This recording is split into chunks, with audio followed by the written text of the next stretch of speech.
42. Dendam masa lalu. Pengakuan Ratu membuat dadaku sesak. Aku seolah-olah sedang dihantam batu yang sangat besar. Aku tidak ingin percaya dengan apa yang keluar dari bibirnya.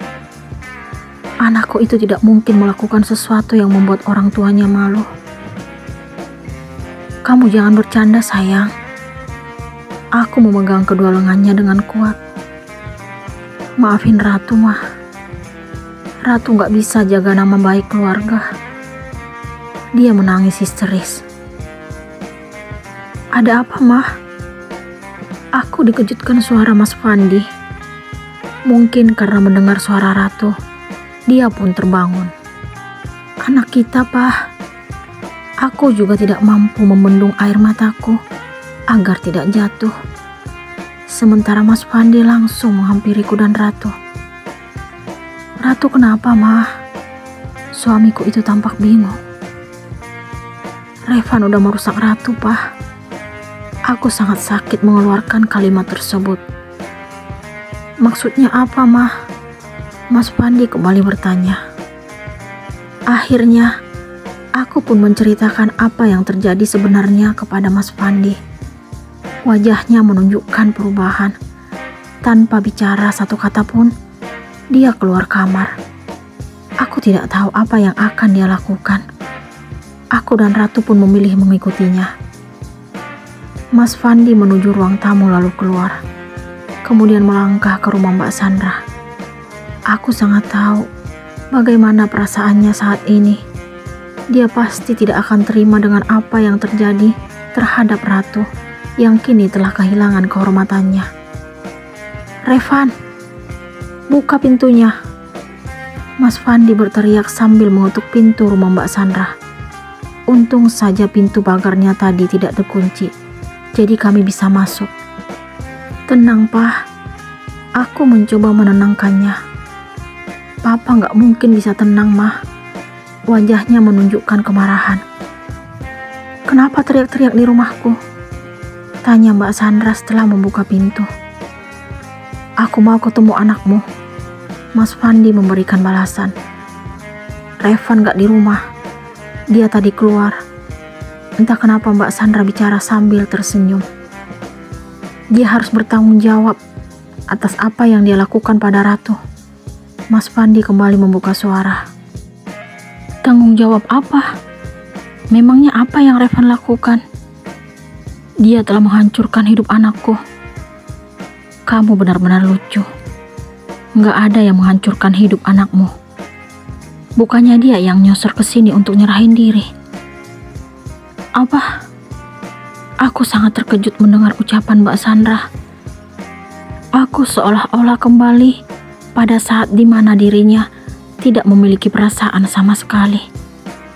Apa mungkin perubahan yang dia tunjukkan selama ini hanya pura-pura? Aku benar-benar telah tertipu. Apa maksud Mbak? Aku pun turut membuka suara. Bukannya Ratu cinta banget sama Revan? Mbak Sandra membuatku ingin berkata kasar. Namun, aku berusaha mengontrol emosi. Mbak gak salah ngomong. Aku memberikan Ratu izin berhubungan dengan Revan karena permohonan Mbak. Mbak lupa dengan kejadian di rumah sakit. Mbak sampai berlutut agar aku merestui mereka. Revan sampai menyakiti dirinya karena tidak dapat menghubungi Ratu. Aku mengingatkan apa yang Mbak Sandra lakukan ketika Revan saat itu bersikap seperti orang kehilangan arah. Aku melakukan itu supaya kamu iba pada Revan. Terbukti, rencanaku berhasil. Kamu sepertinya lupa dengan apa yang kukatakan dulu. Aku pernah bilang, jika terjadi sesuatu terhadap Ratu karena Revan, aku akan melarangnya untuk bertanggung jawab. Mbak Sandra kembali menunjukkan senyumnya. Aku terlalu naif hingga percaya dengan sandiwara yang Mbak Sandra ciptakan. Ternyata dia wanita kejam dan tidak punya perasaan. Bisa-bisanya aku tidak curiga sedikit pun dengan perubahan yang dia tunjukkan. Aku justru merasa bangga karena akhirnya akur dengannya. Ternyata Mbak nggak punya hati. Aku pun menaikkan suara. Apa kamu bilang? Nggak punya hati? Gimana dengan suamimu yang tega menghancurkan hidup adikku? Ternyata apa yang Mbak Sandra lakukan sekarang berkaitan dengan masa lalu Mas Pandi. Selama ini, aku berpikir kalau wanita itu telah melupakan kejadian tersebut. Aku percaya kalau dirinya tidak akan membalaskan perbuatan Mas Pandi. Kenapa harus anakku yang Mbak jadikan korban? Mas Pandi menatap Mbak Sandra sangat tajam sambil berteriak hingga membuat Mas Rama angkat bicara. Turunkan nada bicaramu, Pandi. Dia udah menghancurkan hidup anakku. Apa aku harus diam? Sepertinya Mas Pandi benar-benar marah. Makanya jangan nyakitin orang supaya nggak dapat balasannya. Jawaban Mas Rama sungguh di luar dugaan. Padahal selama ini aku menganggapnya berbeda dengan Mbak Sandra. Namun ternyata aku salah. Apa yang terjadi terhadap Ratu seolah-olah sebuah permainan yang mereka perankan. Mereka telah merencanakan kehancuran Ratu. Anak perempuanku itu harus menanggung perbuatan papanya di masa lalu. Ini benar-benar tidak adil. 2 bulan berlalu. Revan belum juga menunjukkan batang hidungnya. Anak itu seolah-olah sengaja menghilang tanpa jejak. Sementara Ratu tidak bersedia lagi melanjutkan kuliahnya ke luar kota. Dia mengaku tidak sanggup menanggung beban hidupnya sendirian.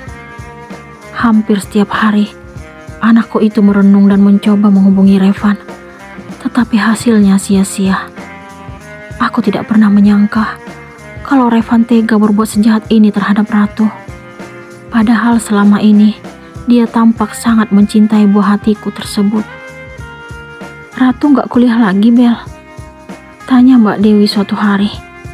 Mungkin dia heran melihat Ratu yang masih tetap tinggal di rumah. Enggak, Mbak. Kenapa? Bukan Mbak Dewi namanya. Kalau rasa ingin tahunya belum terjawab. Mau istirahat aja. Aku memberikan jawaban seadanya. Sebenarnya, aku merasakan sesuatu yang aneh. Aneh kenapa, Mbak? Kenapa Revan tiba-tiba menghilang saat Ratu di sini? Harusnya dia senang karena gadis pujaannya udah kembali ke kota ini. Sepertinya Mbak Dewi belum tahu apa yang terjadi terhadap Revan dan Ratu. Mungkin mau fokus nyiapin diri untuk melanjutkan pendidikannya. Aku terpaksa berbohong kepada Mbak Dewi. Aku tidak mungkin mengatakan yang sebenarnya. Tapi tetap aneh menurutku. Apalagi seminggu yang lalu saat aku nanya Sandra, jawabannya gak memuaskan dan gak masuk akal. Mbak Sandra bilang apa? Aku ingin tahu, apakah Mbak Sandra memberitahukan apa yang telah Revan lakukan kepada Ratu? Katanya mau cari suasana baru di kota lain. Aku sangat lega karena Mbak Sandra tidak menceritakan perbuatan tidak pantas yang telah Revan dan Ratu lakukan. Kalau Mbak Dewi sampai mengetahui hal itu, entah apa yang akan terjadi. Aku tidak yakin jika dirinya tidak bercerita kepada tetangga lain. Aku dikagetkan suara Ratu dari kamarnya. Saat ini, aku sedang duduk menyendiri di ruang TV, sedangkan Mas Pandi sedang lembur di kantor. Aku tidak tinggal diam. Aku segera menghampiri Ratu karena ingin tahu keadaannya. Kamu kenapa, sayang? Aku langsung bertanya setelah duduk di sampingnya. Nggak tahu, Mah. Ratu tiba-tiba mual banget. Ada apa dengan Ratu? Mungkinkah perbuatan yang dia lakukan bersama Revan membuahkan hasil? Ini tidak boleh terjadi. Bagaimana nasib Ratu ke depannya? Apakah dia akan mengalami nasib yang sama seperti Lani? Mbak Sandra pernah mengharapkan hal itu terjadi. Apa kata orang-orang jika mengetahui Ratu hamil sebelum menikah? Kepada siapa aku harus meminta pertanggungjawaban? Sementara Mbak Sandra sama sekali tidak peduli dengan apa yang terjadi terhadap Ratu. Dia bahkan menyembunyikan keberadaan Revan. "Udah berapa lama kamu gak datang, Bulan?" tanyaku kepada Ratu.